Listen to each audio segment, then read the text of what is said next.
इसकी उसकी फिक्र क्यों करूं। বন্ধুরা, তোমরা যে ভিডিওটা দেখলে সেই ভিডিওটার বিরুদ্ধে কটা কথা বলতে চাই।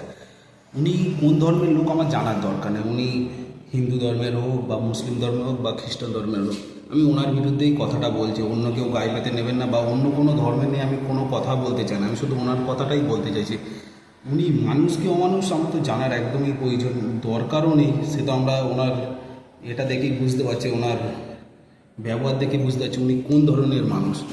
তা একটা কথাই বলছি, আমাদের সনাতন ধর্মে যে দেবতা আছে ওনার তো কোনো কিছু ক্ষতি করেনি, উনি ওখানটায় জুতোর মালা পরাচ্ছে, আরও কত কি এর আগেও একটা ভিডিও করেছিল এইসব ভুলভাল নিয়ে। তো ওনার তো নামও কি সেটাও জানি না।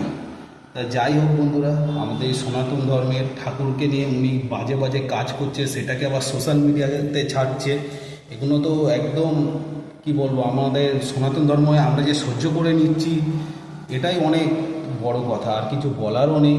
তা যাই হোক বন্ধুরা, ওনার তো শাস্তি দেওয়া দরকার, ওইসব জানোয়ারদেরকে শাস্তি না দিলে আমাদের সনাতন ধর্ম আরও নিচেই নেমে যাবে। তোমরা লাইক করো না করো কিচ্ছু যায় আসে না, তাহলে এই ভিডিওটাকে শেয়ার করো, শেয়ার করে আরও অনেক লোকের কাছে পৌঁছে দাও, যাতে এই লোকটাকে ধরে তার যথাযথ শাস্তি দেওয়া উচিত।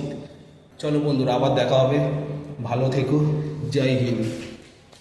के सीने में है राम का नाम, उनके लिए हनुमान है बलवान, शिव का तेज भक्त का रूप, वो ना कोई राजा ना कोई भूप है, भक्ताओं की जाम हनुमान।